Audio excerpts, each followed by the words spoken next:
நாட்டு மக்களை வதைக்காதே. உரிமையடா உரிமையடா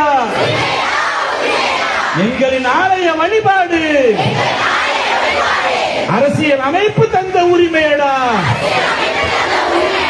அரசியல் அமைப்பு சட்டத்தை குழி தோண்டி புதைக்காதே. உரிமையடா உரிமையடா எங்களின் ஆலய வழிபாடு அரசியல் அமைப்பு தந்த உரிமையடா. அரசியல் அமைப்பு சட்டத்தை குழி தோண்டி புதைக்காதே. இழந்தது போதும் இழந்தது போதும். பாபர் மசூதியை இழந்தது போதும். தியான்வாதி மீது கை வைக்க விடமாட்டோம்